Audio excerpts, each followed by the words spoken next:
¿qué tal? Buenos días, bienvenidos a este resumen de Costa Rica Noticias de este martes 9 de marzo. Yo soy Elki Méndez y estaré con ustedes durante este repaso informativo. Recordarles que usted puede ser parte de nosotros también en Facebook, en Sinar Costa Rica Noticias y en Twitter en @Sinar Noticias. Vamos a hacer un repaso por nuestros titulares.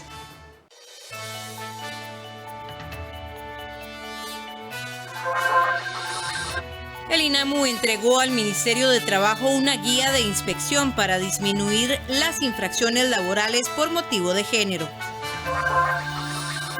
El pasado 6 de marzo, Costa Rica llegó a los 365 días de convivir con la COVID-19. En esta edición, un reportaje especial. En Alajuelense se olvidaron de las derrotas. Ya van 21 juegos sin caer, 12 de ellos en el inicio del torneo.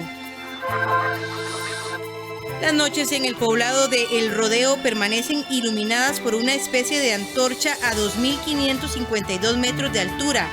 Es la lava que expulsa el volcán Pacaya en Guatemala, que luego baja como un río ardiente por sus faldas.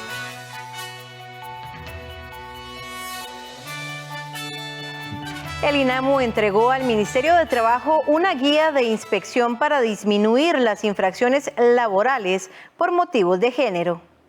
Este manual didáctico tiene como objetivo servir de orientación para las personas inspectoras sobre el sentido, utilidad y cómo se enlazan los diferentes instrumentos de la guía de inspección de trabajo con el enfoque de género, para que se resguarden así los derechos de las personas trabajadoras sin ninguna discriminación. La intención es que se pueda verificar el cumplimiento de la normativa de salarios mínimos y derechos laborales, además de mecanismos y procedimientos de inspección para la protección de los derechos laborales de las mujeres, actualizados y aplicados como un proceso de diagnóstico, revisión y mejora. Esto se realizó en el marco de la celebración del Día Internacional de la Mujer. Porque no es justo que por un mismo trabajo haya diferentes remuneraciones. No es justo que haya violencia hacia las mujeres por su condición de mujeres. No es justo que haya discriminación, tampoco es justo que haya menor representación política. No es justo que el trabajo doméstico esté recargado en las mujeres y no así en los varones, en el resto de la sociedad, en el sector público y privado. Estuvimos desde los hogares recargando hasta doble jornada y sin el reconocimiento del trabajo doméstico, cuidando a nuestras hijas, nuestros hijos, adultas y adultos mayores, personas con discapacidad y enfermedades crónicas. Las mujeres asumimos 3 veces más de nuestro tiempo cuidando desde nuestros hogares esa primera línea de emergencia. Esto ha traído consecuencias. Según el informe del COVID-19 elaborado por el INAMU mes a mes, estos retrocesos se ven identificados en todos los ámbitos del quehacer nacional. Y ahora lo que queremos es que cuidemos conjuntamente los hombres y las mujeres. No estamos pidiendo nada más. Queremos crecer económicamente y queremos hacerlo con los hombres, no estamos pidiendo nada más. Queremos hacerlo sin violencia para los hombres, sin violencia para las mujeres, no estamos pidiendo nada más. Queremos realmente construir un país que sea ejemplo para sí mismo y para el mundo entero. Nos podemos dar ese lujo. Algunas de las infracciones que se identificaron en los centros de trabajo son las prácticas discriminatorias entre trabajadoras y trabajadores por motivos de sus responsabilidades familiares, prácticas discriminatorias en oportunidades laborales y entrega de beneficios e incentivos, diferencias salariales, la modificación abusiva en las condiciones de trabajo por motivo de género, entre otras. Lograr el reconocimiento, ocupar puestos de poder y educar sobre las barreras son parte de las tareas pendientes en el campo laboral femenino. Un foro de participantes femeninas revelan cuáles son algunos de los desequilibrios sociales que existen actualmente. Así lo señalan varias mujeres destacadas en diversos campos que la Academia Nacional de Ciencias en Costa Rica reunió con motivo de la celebración del Día Internacional de la Mujer este 8 de marzo. Para Ana María Durán, profesora de la Escuela de Física de la Universidad de Costa Rica, muchas mujeres y sus aportes no aparecen en los libros o en la narrativa científica. hay un contraste porque aunque conocemos a muchas científicas actualmente, mucha de la historia de las mujeres que empezaron a establecer venciendo retos mucho más complicados que los que tenemos ahora, son historias que están un poco perdidas. Entonces, otro de los retos vinculados con la visibilización viene a ser la investigación y es el redescubrir la historia desde un lente que incluya a las mujeres.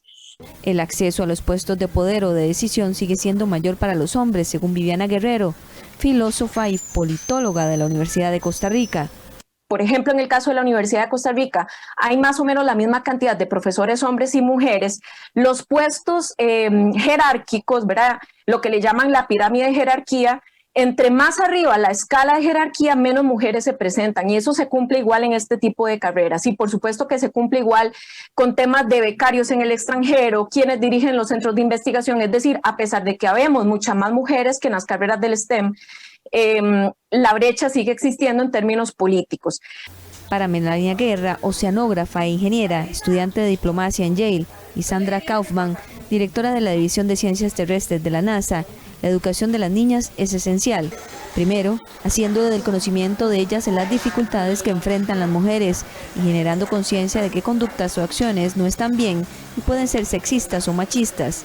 Hace algunos años me pasó que estuve de regreso en Costa Rica y encontré a una prima que veo poco y me presentó a su hijo a su hija que tiene unos 7 años, y la manera como nos presentó dijo: esta es su prima mayor, que es una genio. Y automáticamente yo sentí como esta chiquita de pronto sintió que ella no se podía identificar conmigo, que ella era completamente diferente y que las cosas que le estaba hablando la mamá que yo hago estaban como ajenas a ella. Hablamos y tenemos que expresar esas cosas. Así que una vez que ya estamos conscientes de la cultura rota que existe en algunos de estos lugares, entonces estamos un poquito más preparados para atacar estas barreras invisibles, ¿verdad? Esta desigualdad de género que hay en muchos lugares. Así que con este conocimiento, ¿verdad? Que adquirí en ese momento, ¿verdad? Pude sobrepasar esas barreras, y eso me ayudó a preservar mi energía mental y emocional, que es lo que más que todo las mujeres experimentamos en esos momentos, ¿verdad? Puede ver y escuchar el conversatorio de estas profesionales en sus áreas en el Facebook o YouTube de Costa Rica Noticias, o bien en el sitio web www.costarricamedios.cr. Los diputados rechazaron una moción que pretendían extender hasta por 2 meses las licencias remuneradas por maternidad en casos especiales. Se trata de la moción 385 presentada al proyecto de ley marco de empleo público que pretendía ampliar hasta por 2 meses la licencia remunerada por maternidad cuando se presente un nacimiento prematuro, nacimiento de niños o niñas que presenten alguna discapacidad, nacimiento de niños o niñas que presenten enfermedades crónicas. La misma fue presentada por las diputadas Paola Vega y Carolina Hidalgo. Creo que para nadie es un secreto que parte de esos 4 supuestos puede significar complicaciones múltiples y que, por supuesto, un reconocimiento a esa dificultad, ampliándole la licencia, podría, por supuesto, beneficiar no solo a la madre, sino al menor de edad. Esta moción fue rechazada con 5 votos en contra y 2 a favor. Según los diputados, el rechazo se dio porque hay otras mociones en ese mismo sentido más completas que se verán más adelante. Por su parte, la diputada proponente Paola Vega aseguró que reiterará el tema en el plenario legislativo. Ampliación de la licencia remunerada por maternidad. O sea, es lo mismo. Las que yo estoy viendo de la diputada Pérez dicen licencia no remunerada. Dice moción 460. Tal vez no lo ha leído, diputada. Hay otra vez. Aquí la 460 dice ampliación de licencia remunerada, ¿verdad? Sí, pero no son los mismos términos los... No. Sí, siendo remuneradas las dos, sí se la pensión de... Por eso fue que yo dije que no votaba esta moción, que votaría a favor la 460, porque tiene un texto que justifica mejor las situaciones y las condiciones bajo las cuales un médico puede valorar y recomendar el nuevo derecho para ampliar ese periodo a las mujeres. El debilitamiento que se da en la moción posterior, incluso con la remuneración, no es de recibo en un momento donde las mujeres están siendo absolutamente encargadas del cuidado, donde no se están avanzando en garantizar la compatibilidad de la vida familiar, la conciliación de la vida familiar con la vida laboral y un montón de temas que afectan estructuralmente a las mujeres, y por lo menos hoy, siendo Día Internacional de la Mujer, lo más justo sería que avanzáramos de la manera más proactiva. La Comisión de Gobierno y Administración continuó esta mañana con la discusión de las 100 mociones pendientes de las 474 que se le presentaron al proyecto para reformar el empleo público, que se espera dictaminar en los próximos días. El pasado 6 de marzo, Costa Rica llegó a los 365 días de convivir con la COVID-19. Implicaciones económicas, sociales, pero sobre todo de salud es lo que se ha vivido durante este año. En el siguiente reportaje realizado por la periodista Melissa Valerio, se lo contamos. 6 de marzo del 2020, una fecha inolvidable para cualquier costarricense. Ese día nuestro país, en una conferencia de prensa, en medio de confusión, miedos y más preguntas que respuestas, se anunció el primer caso en el país del extraño coronavirus que afectó Wuhan. Tras ese día, el país inició la pandemia, preparando a un pilar más fuerte, la Caja Costarricense del Seguro Social, entidad que hace 365 días contaba con 24 camas UCI para la atención de la COVID-19 y 150 camas para pacientes moderados, además de 3 laboratorios moleculares y una cantidad de 684 ventiladores mecánicos. El primer fallecido por esta enfermedad llegó el 18 de marzo, apenas 12 días después del primer caso en el país, y los números fueron creciendo para llegar a este año de emergencia sanitaria con cerca de 3.000 fallecimientos. En el momento en que un fenómeno es pequeño, cada individuo es importante. En el momento en que un fenómeno es grande, ya se empiezan a dar números menos manejables por la mente humana. Cuando teníamos una persona fallecida, todos queríamos saber quién era, dónde vivía, a qué se dedicaba, qué edad tenía, el perfil social de esta persona. Cuando tenemos 15 personas muertas a diario, ya perdemos esa capacidad de análisis, perdemos esa capacidad de observación y se convierten en números, desafortunadamente, las personas.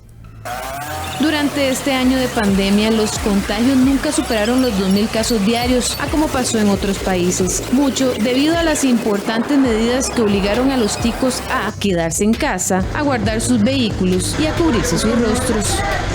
Al final de cuentas, la mascarilla se convirtió en nuestra nueva normalidad. Y la gente empezó a usar mascarilla bien y empezó a usar mascarilla mal.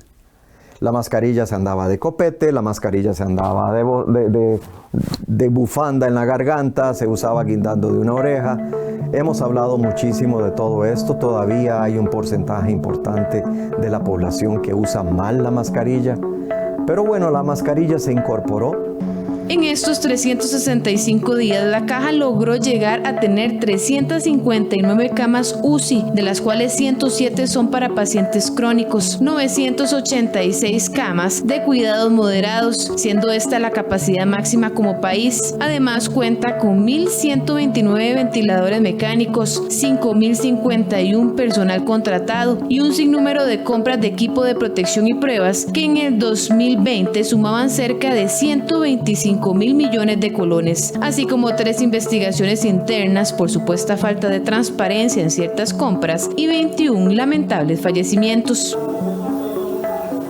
En términos generales, al finalizar febrero, el país cerró en cifras así: confirmados 205.086 casos, recuperados 181.851, fallecidos 2.812, vacunas aplicadas 149.812, desempleados 488.000, suspendidos 52.930, con reducción de jornadas 120.700 709 y con el bono Proteger 724.330. Médicos y científicos señalan que posiblemente pasarán otros 365 días para que el país logre superar por completo esta crisis de salud nunca antes vista, sin precedentes, y quizá hasta más tiempo para que el mundo descubra una cura definitiva a este pequeño virus que le dio la vuelta al mundo, afectando su economía, su estabilidad, pero sobre todo su fragilidad humana.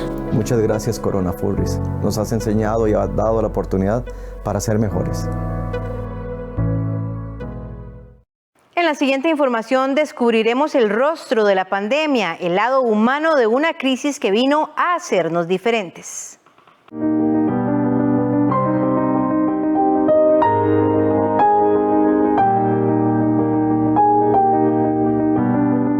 Aquí en ningún momento se nos preguntó quiere o no quiere, o sea, fue algo como muy... Todos nos vimos involucrados, todos desde el inicio dijimos lo vamos a hacer, en ningún momento tuvimos ningún compañero que dijo yo no entro, yo no los atiendo. Aquí vivo, pero los pacientes, compañeros que estuvimos en el servicio, verlos un día hablar con usted y a la hora, 2 horas, salir en una bolsa es muy complicado, ¿verdad?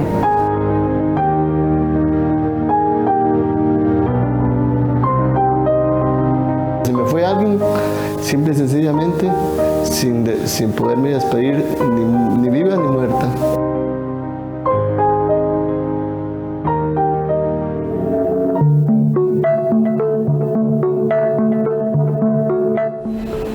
Ha sido algo, un esfuerzo gigante, tanto de la Caja Costarricense de Seguro Social como de los mismos trabajadores, porque fue también cambiarles todos sus perfiles, cambiarles todas sus actividades y hasta la fecha lo seguimos haciendo. A UCI Severos estuve como 11 días internado, ¿verdad? Y cuando ya pasé, logré levantar la oxigenación y sentirme un poquito mejor, siempre con la tos y la debilidad y todo el asunto. A raíz del virus, tuve una situación cardíaca, una desfibrilación cardíaca. Ya era una señora adulta mayor, o sea, tenía 71 años.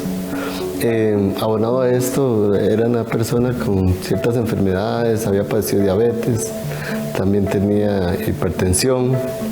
Como quien dice, todos los números de la rifa los tenía ella.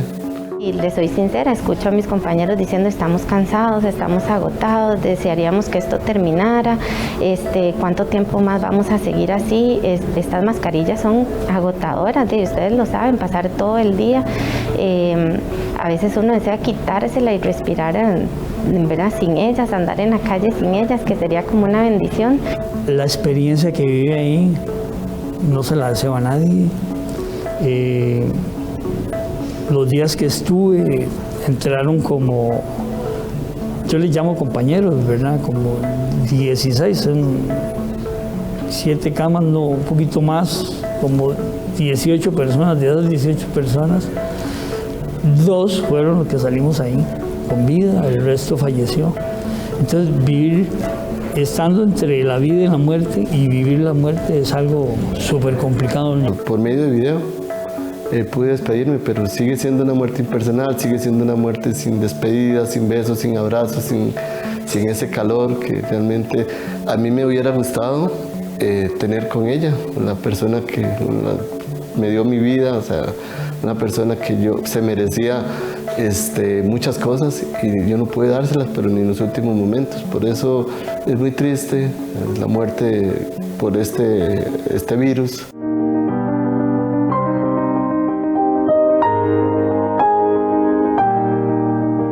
Yo creo que al igual que a nosotros nos ha golpeado al resto del mundo y ha golpeado no solo al sector salud, ¿verdad? Yo creo que ya llevamos un año.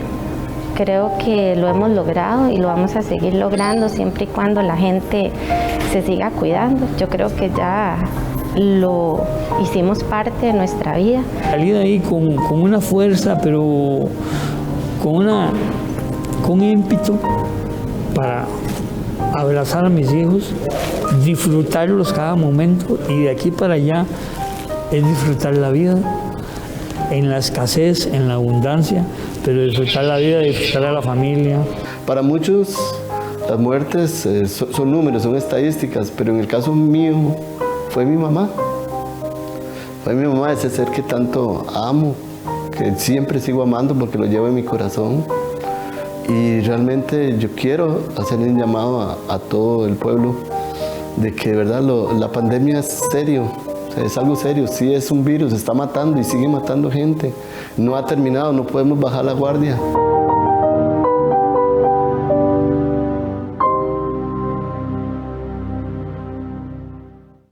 Hoy en nuestra sección Animales en Libertad les presentamos al loro arcoíris. Esta ave procedente de Nueva Guinea, Australia e Indonesia se caracteriza por relajar y satisfacer con su canto a las familias que gustan tenerlas en sus hogares.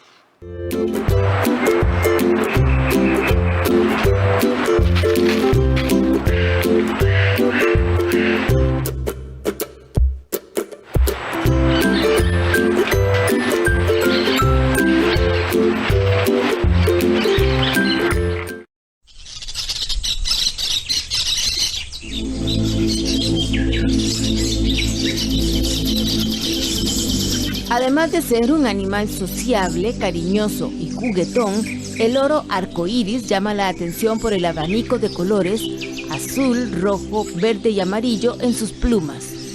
También hay loros arcoíris con tonos naranja, morado, amarillo y azul. Sus ojos grandes y vivos en tono marrón completan los rasgos físicos que caracterizan a este animal. Este pequeño, que apenas mide 30 centímetros, es muy ágil trepando las ramas, gracias a que su rojizo pico y con forma de garfio es duro y resistente, y también por tener unas patas muy fuertes. En su lengua tiene filamentos que le permiten recoger el néctar de las flores para alimentarse, así como las frutas, las semillas y algún insecto. Emiten sonidos similares a chillidos de alta intensidad y son grandes imitadores, debido a la morfología de su lengua carnosa, por lo que pueden llegar a repetir nuestras palabras. Eso sí, solo imitar, ya que aunque parezca que nos entienden, no son capaces de descifrar nuestro lenguaje.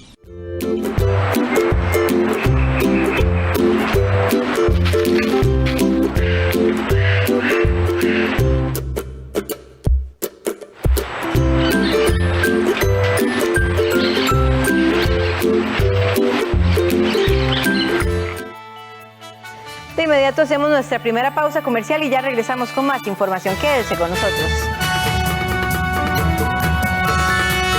Su casa, compra de lote y construcción es ya, con vivienda accesible del BCR. Un crédito que podría financiarle el 100% con el aporte del Bambi, con la tasa más baja de créditos de vivienda del BCR. Accesible para personas o grupos familiares de ingresos medios, con un monto máximo del valor de la solución a financiar y un plazo de hasta 30 años. Por eso la solicitud de su crédito de vivienda accesible es ya. Somos el Banco de Costa Rica. Continuamos con nuestra serie Secuelas de la Pandemia. 40 cortos de diferentes directores de toda Latinoamérica en nuestro espacio Cine en Cortos. Este jueves a las 9 de la noche, aquí en 13, Costa Rica Televisión.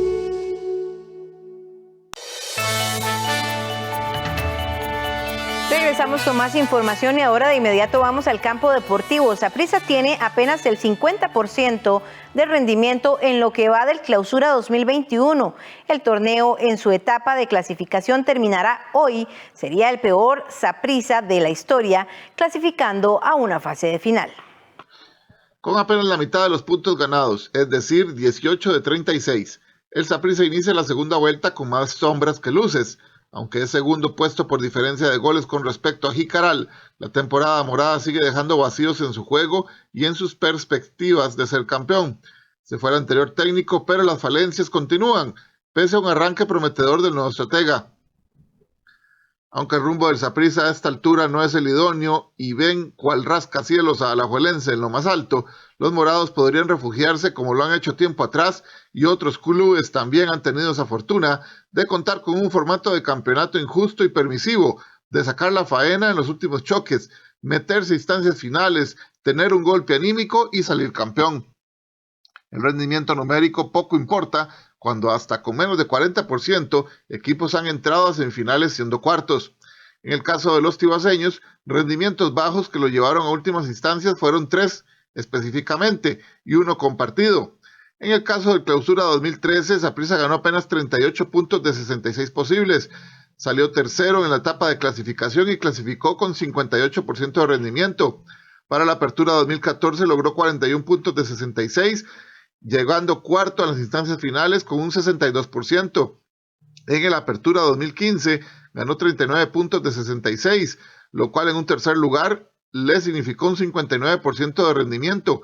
Y en el Clausura 2019, lo increíble fue que clasificó segundo con 38 puntos de 66, apenas un 58% de rendimiento, pero San Carlos, que fue primero, apenas tuvo 39 puntos. Sus demás competidores tuvieron menos de los 35 puntos, es decir, los 4 equipos clasificaron con menos de 60% a la etapa final. Puede ser que Saprissa suba en algún momento su rendimiento. Ahora se favorece del pobre porcentaje que también tienen sus competidores en la lucha por clasificar. Pero específicamente con los morados, por ahora, y si clasifica, sería el peor Saprissa clasificado a una segunda fase de campeonato, no solo hablando de los famosos torneos cortos, sino de la historia. En Alajuelense se olvidaron de las derrotas, ya van 21 juegos sin caer, 12 de ellos en el inicio del torneo, con lo que supera su mejor arranque de campeonato en toda la historia. El 15 de noviembre de 2020 en San Carlos, la liga mordió el polvo por última vez. En esa ocasión cayeron 1-0 ante los Toros del Norte.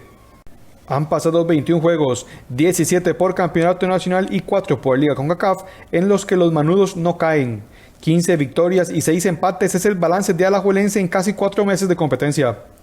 Es el mejor registro del técnico Andrés Carevic al frente del equipo erizo, pero además son los mejores números de la liga en 18 años. El actual invicto lo supera la racha conseguida por el colombiano Jorge Luis Pinto, quien de agosto del 2002 hasta enero del 2003 hiló 24 partidos sin derrotas, todos en campeonato nacional. En esa ocasión, los rojinegros lograron un invicto de 27 juegos en el torneo local, pero en general se vio interrumpido por una derrota en CONCACAF. Carevic aún está lejos del mayor invicto en juegos de campeonato nacional, el cual también ostenta Alajuelense, que en 1992 hiló 33 encuentros sin perder. El técnico argentino sí puede presumir de haber alcanzado el mejor arranque del torneo de la liga en su historia.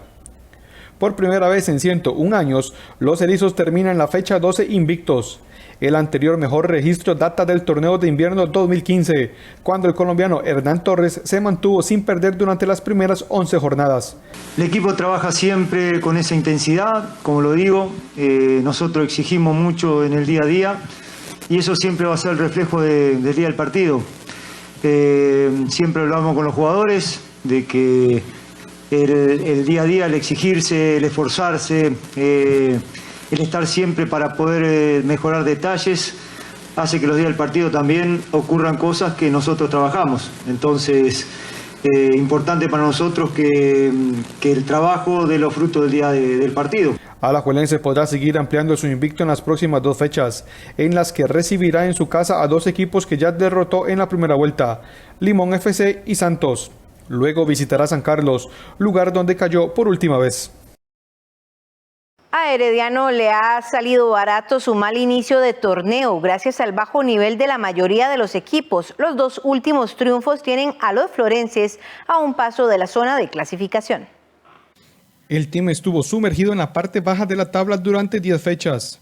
Ese mal inicio pudo dejar cicatrices profundas en la institución rojiamarilla, pero hoy el futuro se vislumbra diferente en Heredia. Atrás quedaron las 6 jornadas sin ganar en el inicio del certamen y la salida de su ex técnico, el mexicano Fernando Palomeque. Luis Marín ganó los últimos 2 juegos y eso fue suficiente para darle vuelta a la historia. Herediano es quinto con 16 puntos y tiene al alcance de su mano a Saprissa y Jicaral, que comparten el segundo lugar con 18 unidades cada uno. Santos, que juega este lunes, tiene 17, por lo que podría llegar a 20 si vence a Cartaginés. En el momento más oportuno han aparecido los goles de Brian Rojas y Jendrik Ruiz, quienes han permitido el crecimiento del team. Ruiz ha marcado 4 goles en apenas 417 minutos jugados, mientras Rojas ha anotado en 2 ocasiones en apenas 125 minutos en 3 partidos. Pero a Herediano le sigue doliendo cuando le atacan. Solo ha podido mantener su marco en 0 en uno de los 12 partidos disputados. En todo el certamen ha recibido 16 tantos. Para el técnico Luis Marín, poco a poco se va viendo la idea que quiere plasmar en el equipo y que los triunfos les dan el impulso para seguir trabajando. Bueno, nosotros necesitamos de alguna manera ir mejorando nuestra forma de jugar, pero con resultados. Es decir, estamos en una posición muy incómoda donde nos surge obtener resultados. Es decir, no haríamos nada jugando muy bien, muy bonito y no tener resultados. Entonces, nuestra idea es pues que dentro de ese cúmulo de resultados positivos, ganar, podamos nosotros ir en nuestra idea de juego, ir haciéndola cada día mejor. En la próxima fecha, Herediano recibirá a San Carlos, mientras que Saprissa visitará a Jicaral, por lo que el lunes el team podría amanecer dentro de la zona de clasificación. Limón no perdía 7-1 con ningún equipo desde 1972, mientras que el abultado resultado del domingo es la goleada más grande en favor de Guadalupe en su historia. Eso sí, el récord de paliza como visitante sigue siendo propiedad del Herediano, instaurado desde 1928. Guadalupe consiguió el sábado anterior la goleada más grande de su juvenil existencia en la primera división y además lo hizo de visitante. Un marcador de 7-1 ante Limón, resultado que solo se ha presentado 20 veces en la historia del campeonato tico. Los guadalupanos se volvieron a meter en la pelea y además con un buen colchón de goles a favor que les permitirá pelear con un recurso más. Limón, por su parte, que había ilusionado con sus victorias días atrás ante Santos y San Carlos, se quedó corto ante Herediano y como una hormiga diminuta ante los guadalupanos, pese a sus aireadas protestas por las determinaciones arbitrales. Los caribeños no han encontrado norte con ninguno de los técnicos esta temporada y pese a que su guardameta Alvarado afirmó que ya no le harán más goles, esas palabras parecen ser más de actitud del cancerbero que de trabajo grupal, tomando en cuenta que a Limón solo San Carlos no le anotó en este campeonato. La goleada guadalupana es histórica, pero se queda lejos de otras que en estos tiempos parecieran irrepetibles. La máxima data de 1930, cuando el Orión destrozó al Corsarios de Cartago 14-2, o el 12-1 que le marcó el Herediano sin piedad al Juventud en 1930, que de paso sigue siendo la máxima goleada de un equipo visitante. Eso sí, para los guadalupanos significa historia, ya que en su corto paso por primera nunca habían marcado más de 3 goles en un solo juego. En el caso del marcador 7-1, la última vez que un equipo casa sucumbió con ese marcador había sido en 1946, cuando la Libertad como anfitrión se dio esa cantidad de goles ante el Orión.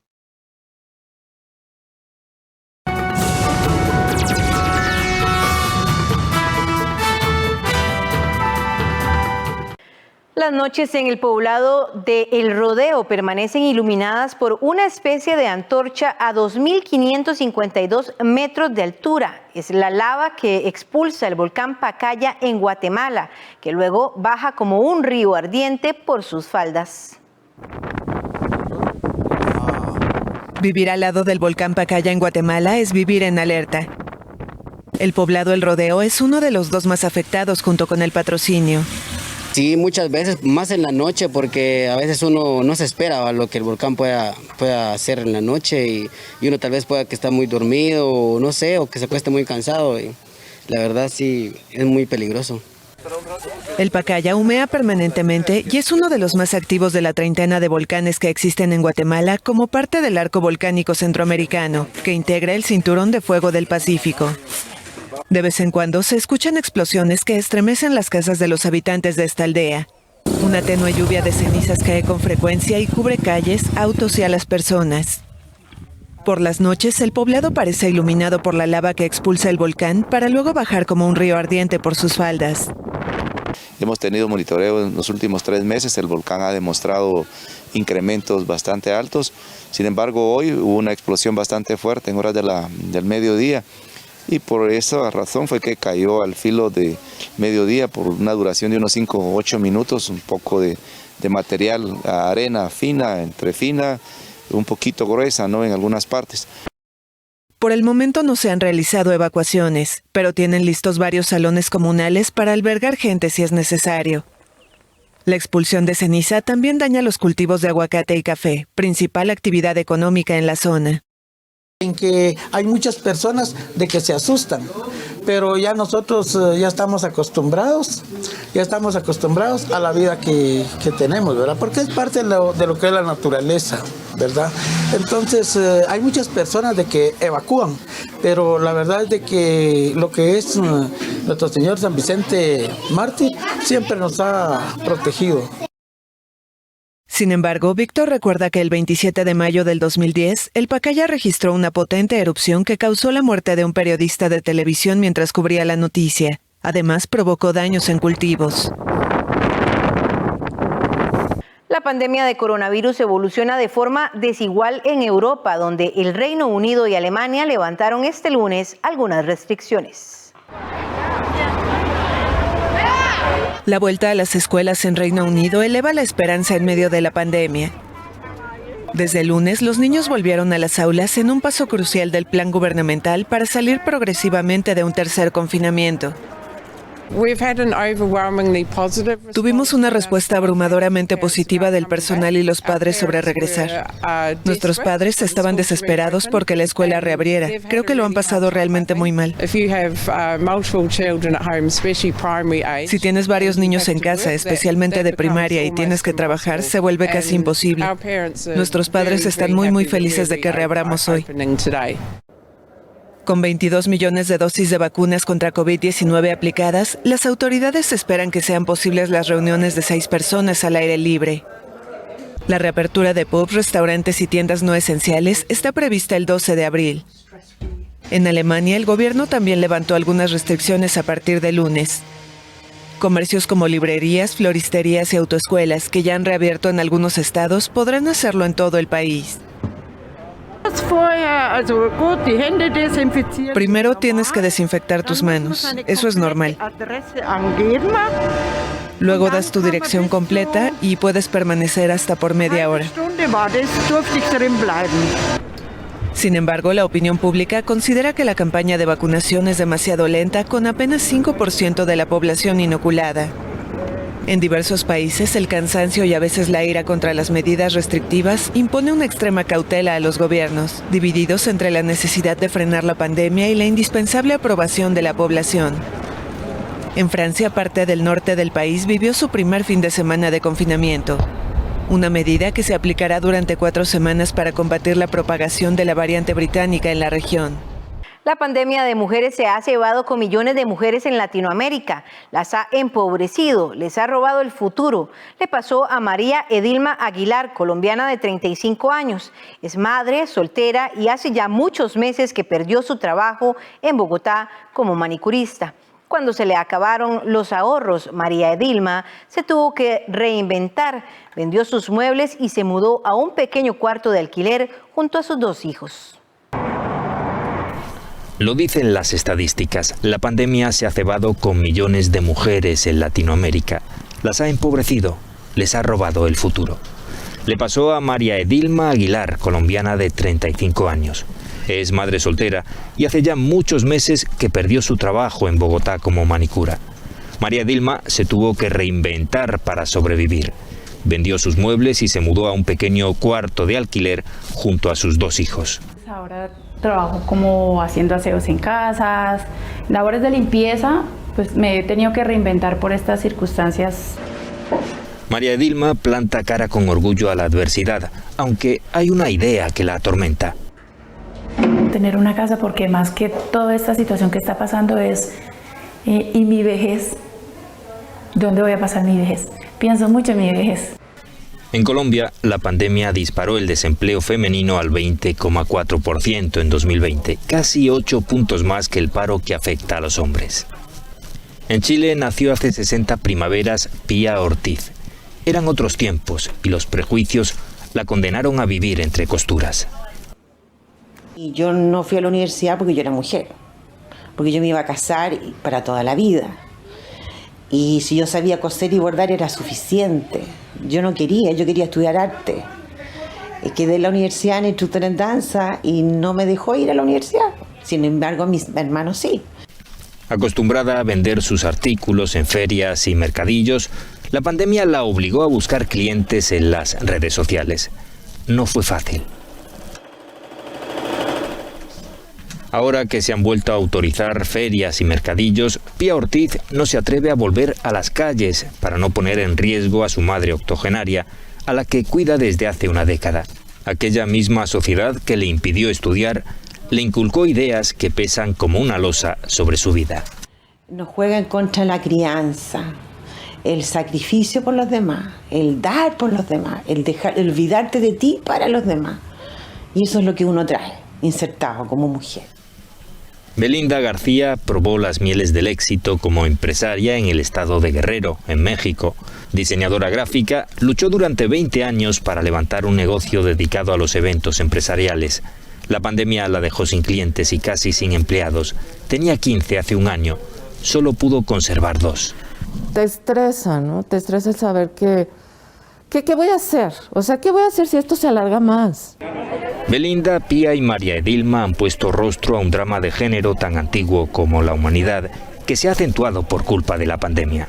Según la Comisión Económica para América Latina, las mujeres de la región han sufrido un retroceso de más de una década en el nivel de ocupación y en las condiciones laborales. De inmediato hacemos otra pausa comercial y ya regresamos con más información aquí en Costa Rica Noticias.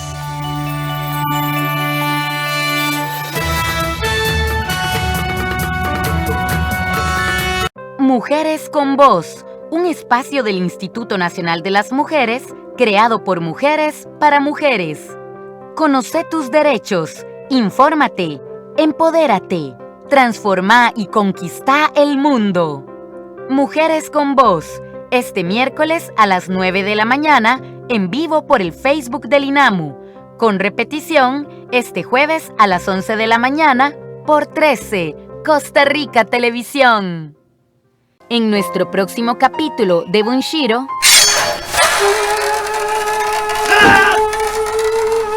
¡Al piso! ¡Rápido! ¡Al piso, deprisa!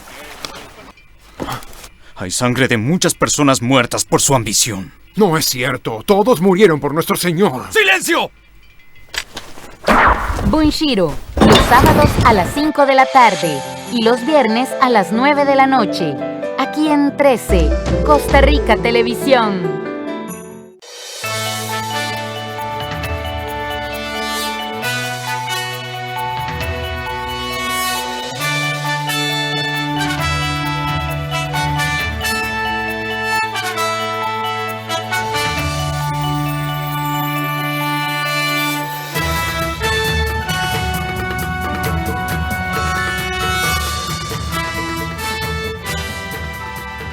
Hola, ¿qué tal? Buenos días, bienvenidos a este resumen de Costa Rica Noticias de este martes 9 de marzo. Yo soy Elki Méndez y estaré con ustedes durante este repaso informativo. Recordarles que usted puede ser parte de nosotros también en Facebook, en Sinar Costa Rica Noticias y en Twitter en @Sinar Noticias. Vamos a hacer un repaso por nuestros titulares.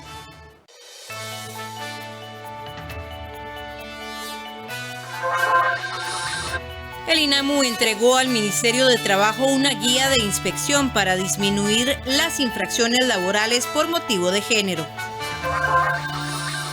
El pasado 6 de marzo, Costa Rica llegó a los 365 días de convivir con la COVID-19. En esta edición, un reportaje especial. En Alajuelense se olvidaron de las derrotas. Ya van 21 juegos sin caer, 12 de ellos en el inicio del torneo. Las noches en el poblado de El Rodeo permanecen iluminadas por una especie de antorcha a 2.552 metros de altura. Es la lava que expulsa el volcán Pacaya en Guatemala, que luego baja como un río ardiente por sus faldas.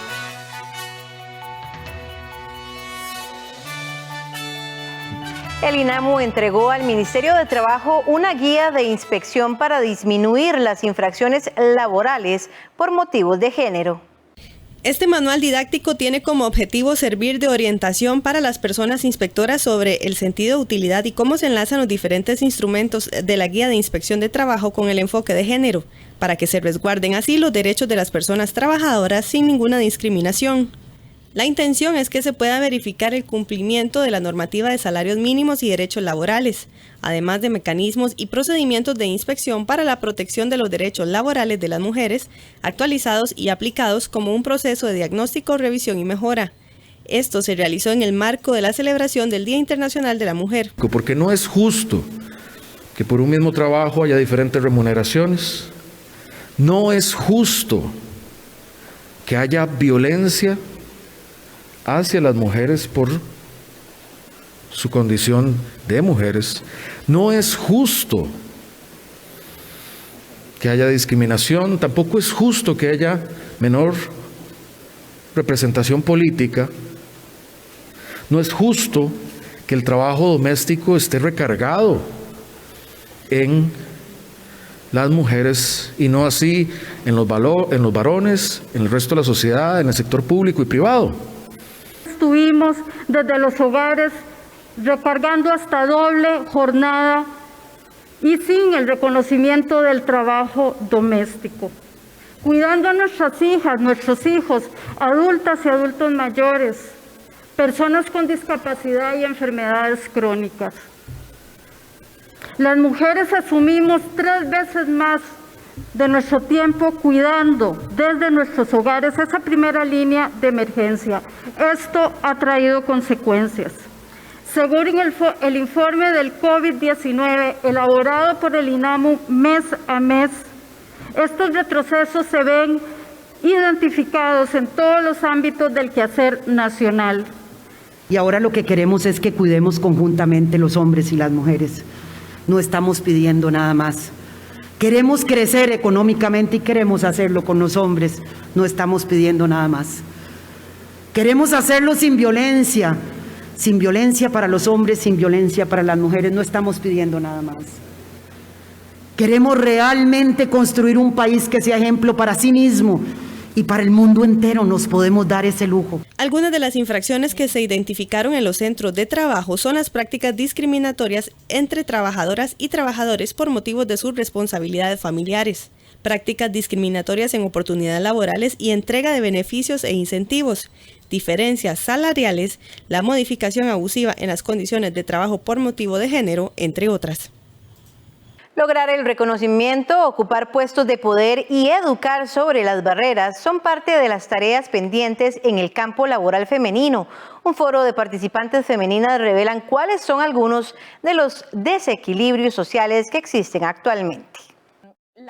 Así lo señalan varias mujeres destacadas en diversos campos que la Academia Nacional de Ciencias en Costa Rica reunió con motivo de la celebración del Día Internacional de la Mujer este 8 de marzo.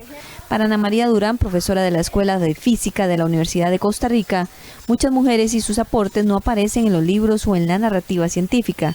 Hay un contraste porque aunque conocemos a muchas científicas actualmente, mucha de la historia de las mujeres que empezaron a establecer venciendo retos mucho más complicados que los que tenemos ahora, son historias que están un poco perdidas.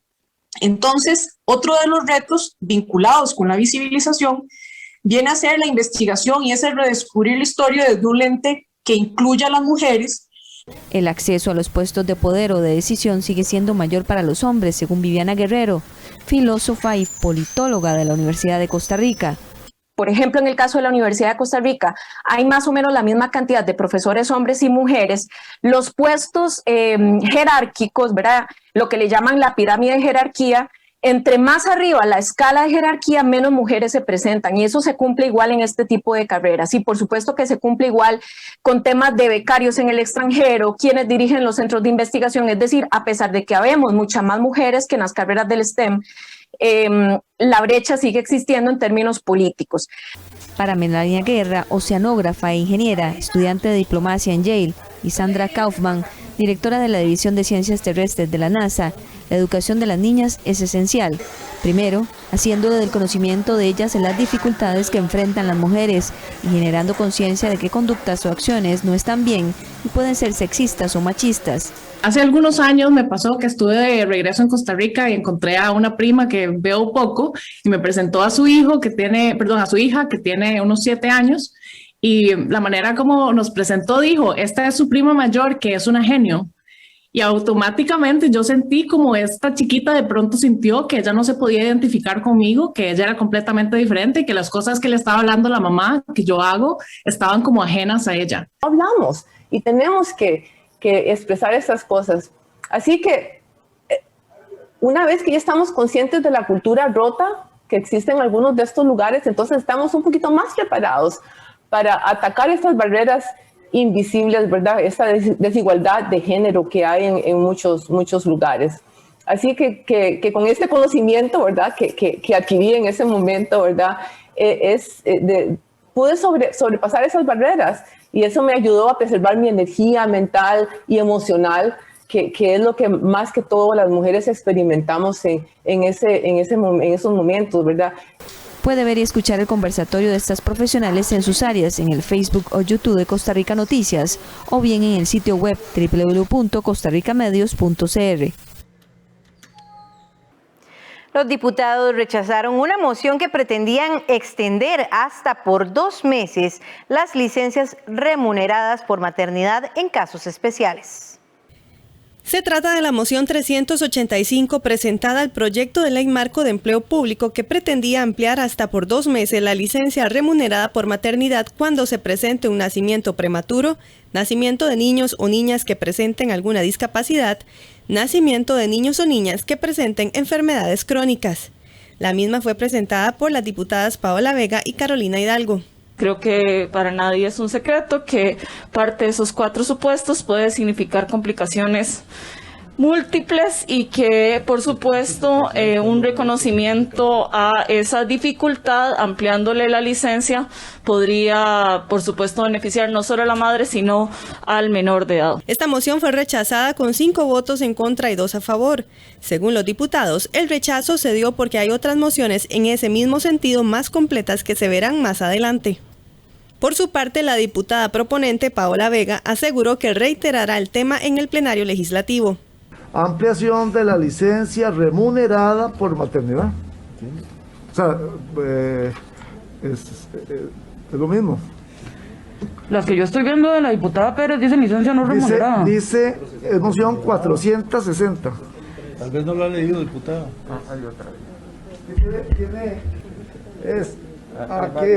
Aquí la 460 dice ampliación de licencia remunerada, ¿verdad? Sí, pero no es en los mismos términos los... No.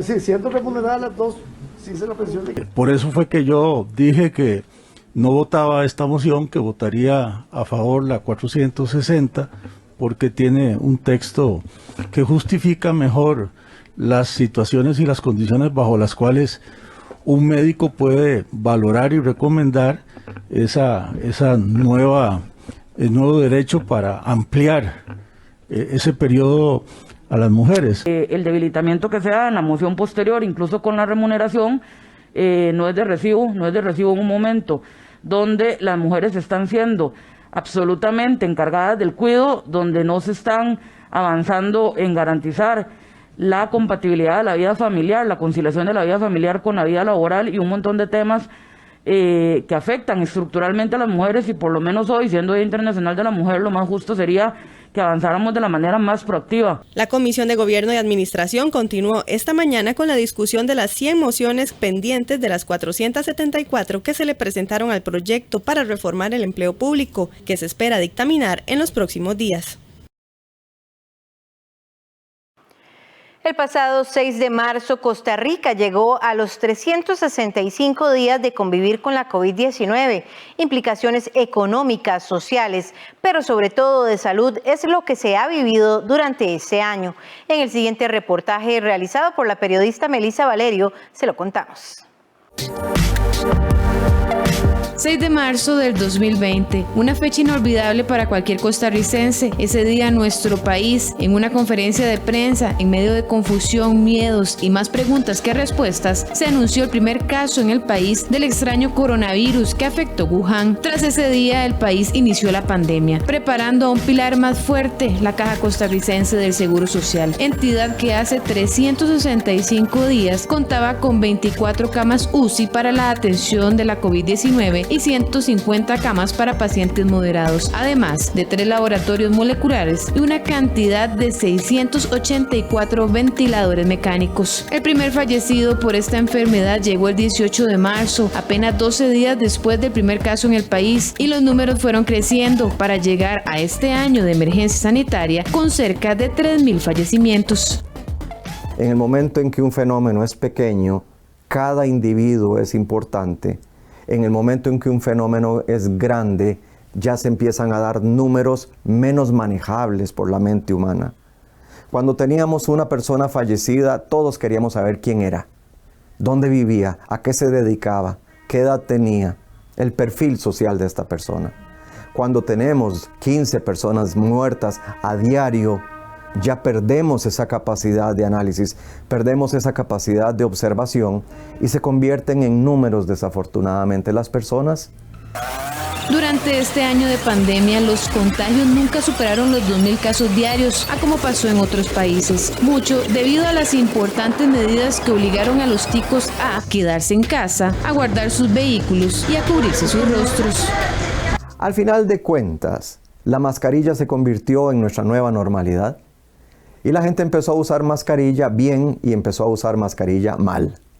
La mascarilla se andaba de copete, la mascarilla se andaba de bufanda en la garganta, se usaba guindando de una oreja. Hemos hablado muchísimo de todo esto. Todavía hay un porcentaje importante de la población que usa mal la mascarilla. Pero bueno, la mascarilla se incorporó.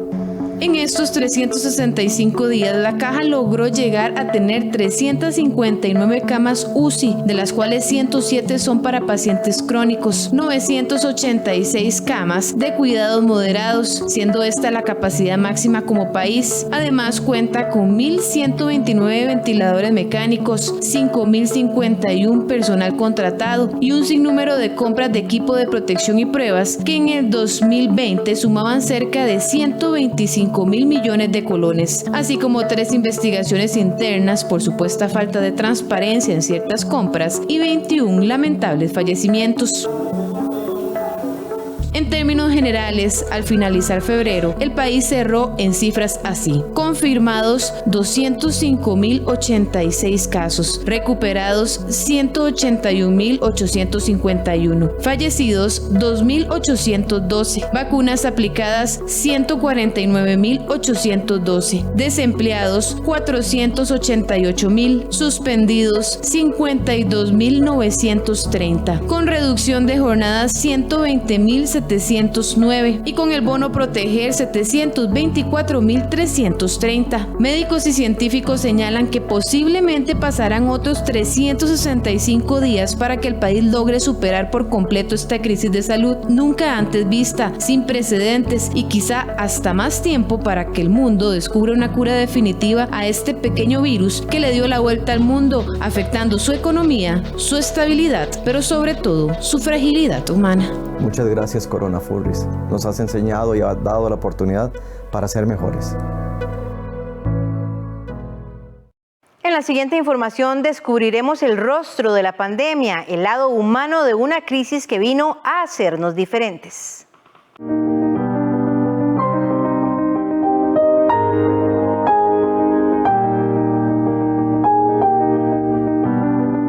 Y en ningún momento se nos preguntó quiere o no quiere, o sea, fue algo como muy, todos nos vimos involucrados, todos desde el inicio dijimos lo vamos a hacer, en ningún momento tuvimos ningún compañero que dijo yo no entro, yo no los atiendo. Aquí vivo, pero los pacientes, compañeros que estuvimos en el servicio, verlos un día hablar con usted y a la hora, 2 horas, salir en una bolsa es muy complicado, ¿verdad?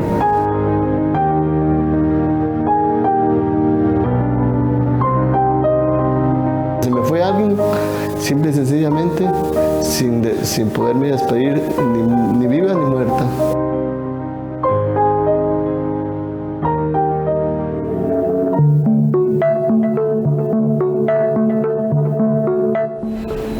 Ha sido algo, un esfuerzo gigante, tanto de la Caja Costarricense de Seguro Social como de los mismos trabajadores, porque fue también cambiarles todos sus perfiles, cambiarles todas sus actividades y hasta la fecha lo seguimos haciendo. A UCI Severos estuve como 11 días internado, ¿verdad? Y cuando ya pasé logré levantar la oxigenación y sentirme un poquito mejor, siempre con la tos y la debilidad y todo el asunto. A raíz del virus tuve una situación cardíaca, una desfibrilación cardíaca. Ya era una señora adulta mayor, o sea, tenía 71 años. Abonado a esto, era una persona con ciertas enfermedades, había padecido diabetes, también tenía hipertensión. Como quien dice, todos los números de la rifa los tenía ella. Y les soy sincera, escucho a mis compañeros diciendo estamos cansados, estamos agotados, desearíamos que esto terminara, ¿cuánto tiempo más vamos a seguir así? Estas mascarillas son agotadoras, ustedes lo saben, pasar todo el día. A veces uno desea quitársela y respirar ¿verdad? Sin ellas, andar en la calle sin ellas, que sería como una bendición. La experiencia que vive ahí no se la deseo a nadie.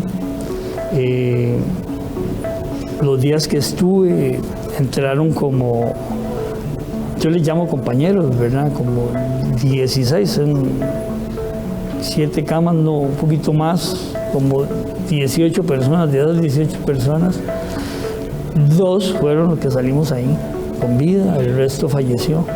Entonces vivir, estando entre la vida y la muerte, y vivir la muerte es algo súper complicado.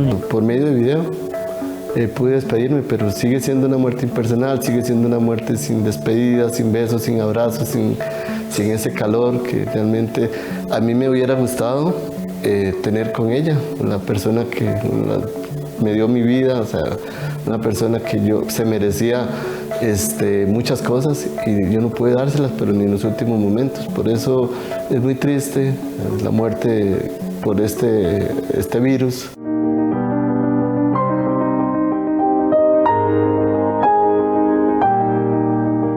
Yo creo que al igual que a nosotros nos ha golpeado al resto del mundo y ha golpeado no solo al sector salud, ¿verdad?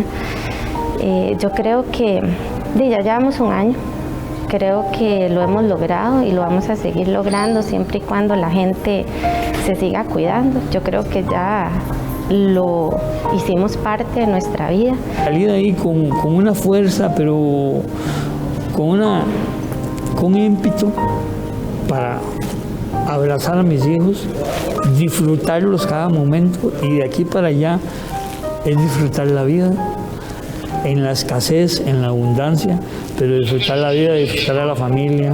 Para muchos las muertes son números, son estadísticas, pero en el caso mío fue mi mamá.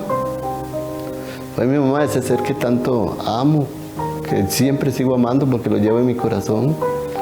Y realmente yo quiero hacerle un llamado a todo el pueblo de que de verdad la pandemia es serio, o sea, es algo serio, sí es un virus, está matando y sigue matando gente, no ha terminado, no podemos bajar la guardia.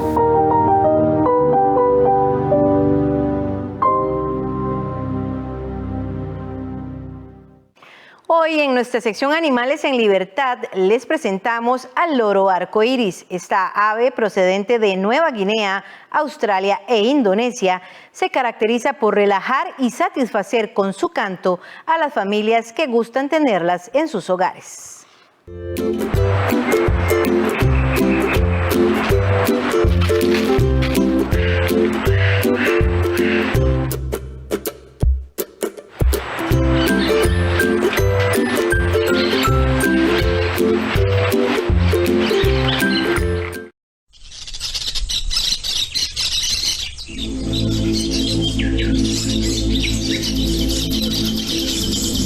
Además de ser un animal sociable, cariñoso y juguetón, El loro arcoíris llama la atención por el abanico de colores azul, rojo, verde y amarillo en sus plumas.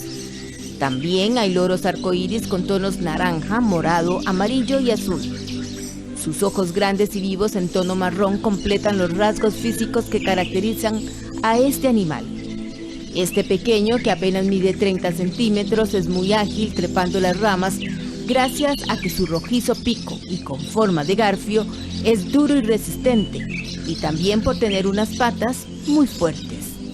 En su lengua tiene filamentos que le permiten recoger el néctar de las flores para alimentarse, así como las frutas, las semillas y algún insecto. Emiten sonidos similares a chillidos de alta intensidad y son grandes imitadores, debido a la morfología de su lengua carnosa, por lo que pueden llegar a repetir nuestras palabras. Eso sí, solo imitar, ya que aunque parezca que nos entienden, no son capaces de descifrar nuestro lenguaje.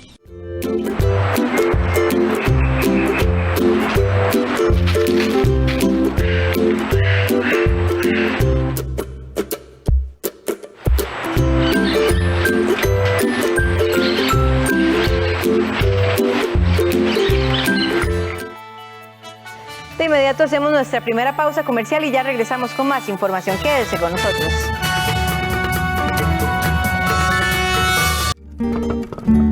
En conmemoración al Día Nacional del Boyero, transmitimos el documental Yetza.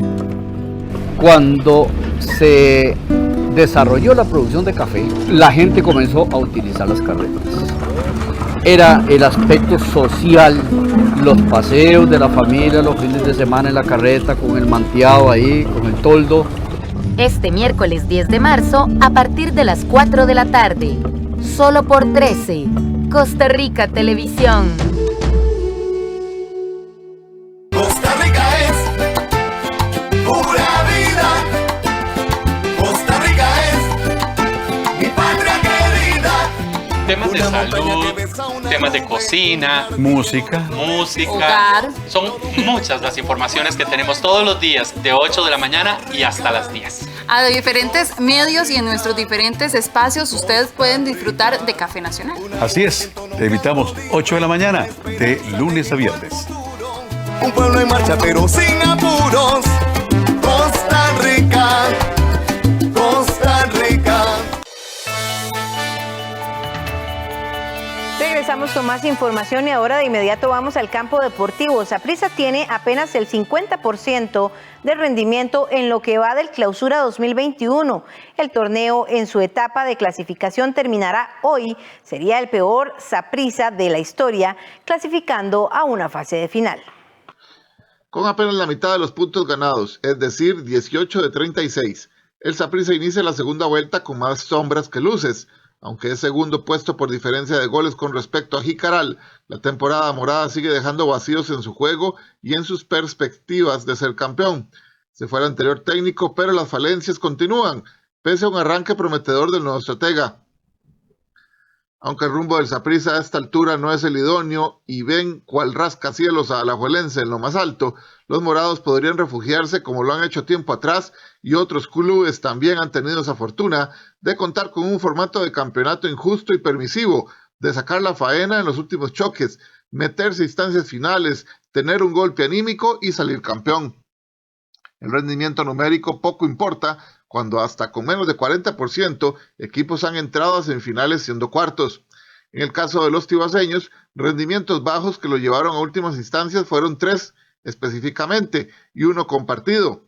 En el caso del Clausura 2013, Saprissa ganó apenas 38 puntos de 66 posibles, salió tercero en la etapa de clasificación y clasificó con 58% de rendimiento. Para la Apertura 2014 logró 41 puntos de 66, llegando cuarto a las instancias finales con un 62%. En el Apertura 2015 ganó 39 puntos de 66, lo cual en un tercer lugar le significó un 59% de rendimiento. Y en el Clausura 2019 lo Increíble fue que clasificó segundo con 38 puntos de 66, apenas un 58% de rendimiento, pero San Carlos, que fue primero, apenas tuvo 39 puntos. Sus demás competidores tuvieron menos de los 35 puntos, es decir, los 4 equipos clasificaron con menos de 60% a la etapa final. Puede ser que Saprissa suba en algún momento su rendimiento. Ahora se favorece del pobre porcentaje que también tienen sus competidores en la lucha por clasificar. Pero específicamente con los morados, por ahora, y si clasifica, sería el peor Saprissa clasificado a una segunda fase de campeonato, no solo hablando de los famosos torneos cortos, sino de la historia. En Alajuelense se olvidaron de las derrotas, ya van 21 juegos sin caer, 12 de ellos en el inicio del torneo, con lo que supera su mejor arranque de campeonato en toda la historia. El 15 de noviembre de 2020 en San Carlos, la liga mordió el polvo por última vez. En esa ocasión cayeron 1-0 ante los Toros del Norte. Han pasado 21 juegos, 17 por campeonato nacional y 4 por Liga CONCACAF, en los que los manudos no caen. 15 victorias y 6 empates es el balance de Alajuelense en casi 4 meses de competencia. Es el mejor registro del técnico Andrés Carevic al frente del equipo erizo, pero además son los mejores números de la liga en 18 años. El actual invicto lo supera la racha conseguida por el colombiano Jorge Luis Pinto, quien de agosto del 2002 hasta enero del 2003 hiló 24 partidos sin derrotas, todos en campeonato nacional. En esa ocasión, los rojinegros lograron un invicto de 27 juegos en el torneo local, pero en general se vio interrumpido por una derrota en CONCACAF. Carevic aún está lejos del mayor invicto en juegos de campeonato nacional, el cual también ostenta Alajuelense, que en 1992 hiló 33 encuentros sin perder. El técnico argentino sí puede presumir de haber alcanzado el mejor arranque del torneo de la liga en su historia. Por primera vez en 101 años, los erizos terminan la fecha 12 invictos. El anterior mejor registro data del torneo de invierno 2015, cuando el colombiano Hernán Torres se mantuvo sin perder durante las primeras 11 jornadas. El equipo trabaja siempre con esa intensidad, como lo digo, nosotros exigimos mucho en el día a día y eso siempre va a ser el reflejo del día del partido. Siempre hablamos con los jugadores de que el día a día, el exigirse, el esforzarse, el estar siempre para poder mejorar detalles, hace que los días del partido también ocurran cosas que nosotros trabajamos. Entonces, importante para nosotros que el trabajo dé los frutos del día del partido. Alajuelense podrá seguir ampliando su invicto en las próximas 2 fechas, en las que recibirá en su casa a 2 equipos que ya derrotó en la primera vuelta, Limón FC y Santos. Luego visitará San Carlos, lugar donde cayó por última vez. A Herediano le ha salido barato su mal inicio de torneo gracias al bajo nivel de la mayoría de los equipos. Los 2 últimos triunfos tienen a los florenses a un paso de la zona de clasificación. El team estuvo sumergido en la parte baja de la tabla durante 10 fechas. Ese mal inicio pudo dejar cicatrices profundas en la institución rojiamarilla, pero hoy el futuro se vislumbra diferente en Heredia.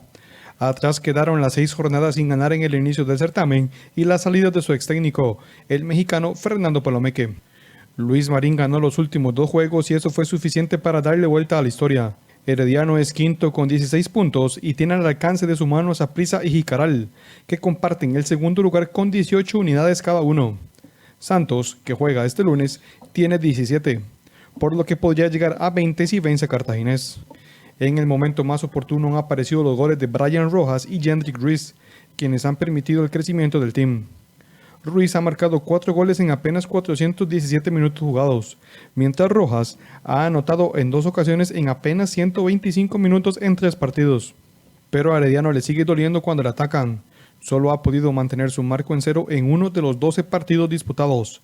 En todo el certamen ha recibido 16 tantos. Para el técnico Luis Marín, poco a poco se va viendo la idea que quiere plasmar en el equipo y que los triunfos les dan el impulso para seguir trabajando. Bueno, nosotros necesitamos de alguna manera ir mejorando nuestra forma de jugar, pero con resultados. Es decir, estamos en una posición muy incómoda donde nos surge obtener resultados. Es decir, no haríamos nada jugando muy bien, muy bonito y no tener resultados. Entonces, nuestra idea es pues que dentro de ese cúmulo de resultados positivos, ganar, podamos nosotros ir en nuestra idea de juego, ir haciéndola cada día mejor. En la próxima fecha, Herediano recibirá a San Carlos, mientras que Saprissa visitará a Jicaral, por lo que el lunes el team podría amanecer dentro de la zona de clasificación. Limón no perdía 7-1 con ningún equipo desde 1972, mientras que el abultado resultado del domingo es la goleada más grande en favor de Guadalupe en su historia. Eso sí, el récord de paliza como visitante sigue siendo propiedad del Herediano, instaurado desde 1928. Guadalupe consiguió el sábado anterior la goleada más grande de su juvenil existencia en la primera división y además lo hizo de visitante, un marcador de 7-1 ante Limón, resultado que solo se ha presentado 20 veces en la historia del campeonato tico. Los guadalupanos se volvieron a meter en la pelea y además con un buen colchón de goles a favor que les permitirá pelear con un recurso más. Limón, por su parte, que había ilusionado con sus victorias días atrás ante Santos y San Carlos, se quedó corto ante Herediano y como una hormiga diminuta ante los guadalupanos, pese a sus aireadas protestas por las determinaciones arbitrales. Los caribeños no han encontrado norte con ninguno de los técnicos esta temporada y pese a que su guardameta Alvarado afirmó que ya no le harán más goles, esas palabras parecen ser más de actitud del cancerbero que de trabajo grupal, tomando en cuenta que a Limón solo San Carlos no le anotó en este campeonato. La goleada guadalupana es histórica, pero se queda lejos de otras que en estos tiempos parecieran irrepetibles. La máxima data de 1930, cuando el Orión destrozó al Corsarios de Cartago 14-2, o el 12-1 que le marcó el Herediano sin piedad al Juventud en 1930, que de paso sigue siendo la máxima goleada de un equipo visitante. Eso sí, para los guadalupanos significa historia, ya que en su corto paso por primera nunca habían marcado más de 3 goles en un solo juego. En el caso del marcador 7-1, la última vez que un equipo casa sucumbió con ese marcador había sido en 1946, cuando la Libertad como anfitrión se dio esa cantidad de goles ante el Orión.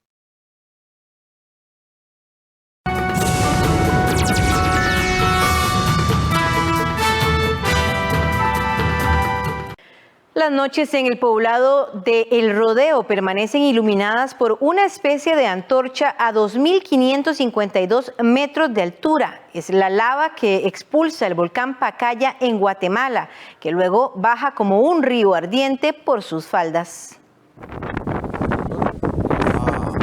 Vivir al lado del volcán Pacaya en Guatemala es vivir en alerta. El poblado El Rodeo es uno de los 2 más afectados junto con el Patrocinio. Sí, muchas veces, más en la noche, porque a veces uno no se espera lo que el volcán pueda hacer en la noche y uno tal vez pueda que está muy dormido o no sé, o que se acueste muy cansado y la verdad sí, es muy peligroso. El Pacaya humea permanentemente y es uno de los más activos de la treintena de volcanes que existen en Guatemala como parte del arco volcánico centroamericano, que integra el Cinturón de Fuego del Pacífico. De vez en cuando se escuchan explosiones que estremecen las casas de los habitantes de esta aldea. Una tenue lluvia de cenizas cae con frecuencia y cubre calles, autos y a las personas. Por las noches, el poblado parece iluminado por la lava que expulsa el volcán para luego bajar como un río ardiente por sus faldas. Hemos tenido monitoreo en los últimos 3 meses, el volcán ha demostrado incrementos bastante altos. Sin embargo, hoy hubo una explosión bastante fuerte en horas del mediodía. Y por esa razón fue que cayó al filo de mediodía por una duración de unos 5 o 8 minutos, un poco de material, arena fina, entre fina, un poquito gruesa, ¿no? En algunas partes. Por el momento no se han realizado evacuaciones, pero tienen listos varios salones comunales para albergar gente si es necesario. La expulsión de ceniza también daña los cultivos de aguacate y café, principal actividad económica en la zona. En que hay muchas personas de que se asustan, pero ya nosotros ya estamos acostumbrados a la vida que tenemos, ¿verdad? Porque es parte de lo que es la naturaleza, ¿verdad? Entonces hay muchas personas de que evacúan, pero la verdad es de que lo que es nuestro Señor San Vicente Mártir siempre nos ha protegido. Sin embargo, Víctor recuerda que el 27 de mayo del 2010, el Pacaya registró una potente erupción que causó la muerte de un periodista de televisión mientras cubría la noticia. Además, provocó daños en cultivos. La pandemia de coronavirus evoluciona de forma desigual en Europa, donde el Reino Unido y Alemania levantaron este lunes algunas restricciones. La vuelta a las escuelas en Reino Unido eleva la esperanza en medio de la pandemia. Desde el lunes, los niños volvieron a las aulas en un paso crucial del plan gubernamental para salir progresivamente de un tercer confinamiento. Tuvimos una respuesta abrumadoramente positiva del personal y los padres sobre regresar. Nuestros padres estaban desesperados porque la escuela reabriera. Creo que lo han pasado realmente muy mal. Si tienes varios niños en casa, especialmente de primaria, y tienes que trabajar, se vuelve casi imposible. Nuestros padres están muy felices de que reabramos hoy. Con 22 millones de dosis de vacunas contra COVID-19 aplicadas, las autoridades esperan que sean posibles las reuniones de 6 personas al aire libre. La reapertura de pubs, restaurantes y tiendas no esenciales está prevista el 12 de abril. En Alemania, el gobierno también levantó algunas restricciones a partir de lunes. Comercios como librerías, floristerías y autoescuelas, que ya han reabierto en algunos estados, podrán hacerlo en todo el país. Primero tienes que desinfectar tus manos, eso es normal. Luego das tu dirección completa y puedes permanecer hasta por media hora. Sin embargo, la opinión pública considera que la campaña de vacunación es demasiado lenta, con apenas 5% de la población inoculada. En diversos países, el cansancio y a veces la ira contra las medidas restrictivas impone una extrema cautela a los gobiernos, divididos entre la necesidad de frenar la pandemia y la indispensable aprobación de la población. En Francia, parte del norte del país vivió su primer fin de semana de confinamiento, una medida que se aplicará durante 4 semanas para combatir la propagación de la variante británica en la región. La pandemia de mujeres se ha cebado con millones de mujeres en Latinoamérica. Las ha empobrecido, les ha robado el futuro. Le pasó a María Edilma Aguilar, colombiana de 35 años. Es madre, soltera y hace ya muchos meses que perdió su trabajo en Bogotá como manicurista. Cuando se le acabaron los ahorros, María Edilma se tuvo que reinventar. Vendió sus muebles y se mudó a un pequeño cuarto de alquiler junto a sus 2 hijos. Lo dicen las estadísticas, la pandemia se ha cebado con millones de mujeres en Latinoamérica. Las ha empobrecido, les ha robado el futuro. Le pasó a María Edilma Aguilar, colombiana de 35 años. Es madre soltera y hace ya muchos meses que perdió su trabajo en Bogotá como manicura. María Edilma se tuvo que reinventar para sobrevivir. Vendió sus muebles y se mudó a un pequeño cuarto de alquiler junto a sus 2 hijos. Ahora trabajo como haciendo aseos en casas, labores de limpieza, pues me he tenido que reinventar por estas circunstancias. María Edilma planta cara con orgullo a la adversidad, aunque hay una idea que la atormenta. Tener una casa, porque más que toda esta situación que está pasando es, ¿y mi vejez? ¿Dónde voy a pasar mi vejez? Pienso mucho en mi vejez. En Colombia, la pandemia disparó el desempleo femenino al 20,4% en 2020, casi 8 puntos más que el paro que afecta a los hombres. En Chile nació hace 60 primaveras Pía Ortiz. Eran otros tiempos y los prejuicios la condenaron a vivir entre costuras. Y yo no fui a la universidad porque yo era mujer, porque yo me iba a casar para toda la vida. Y si yo sabía coser y bordar era suficiente. Yo no quería, yo quería estudiar arte. Quedé en la universidad en instructor en danza y no me dejó ir a la universidad. Sin embargo, mis hermanos sí. Acostumbrada a vender sus artículos en ferias y mercadillos, la pandemia la obligó a buscar clientes en las redes sociales. No fue fácil. Ahora que se han vuelto a autorizar ferias y mercadillos, Pía Ortiz no se atreve a volver a las calles para no poner en riesgo a su madre octogenaria, a la que cuida desde hace una década.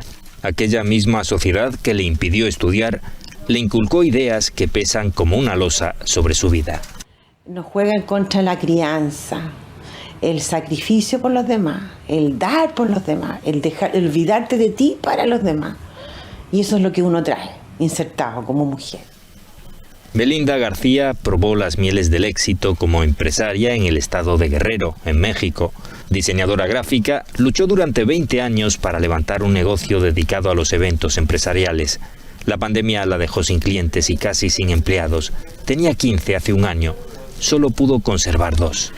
Te estresa, ¿no? Te estresa el saber ¿qué voy a hacer? O sea, ¿qué voy a hacer si esto se alarga más? Belinda, Pía y María Edilma han puesto rostro a un drama de género tan antiguo como la humanidad, que se ha acentuado por culpa de la pandemia. Según la Comisión Económica para América Latina, las mujeres de la región han sufrido un retroceso de más de una década en el nivel de ocupación y en las condiciones laborales. Y con esta información hemos llegado ya al fin de esta entrega informativa. Agradecemos su compañía y les deseamos un feliz día.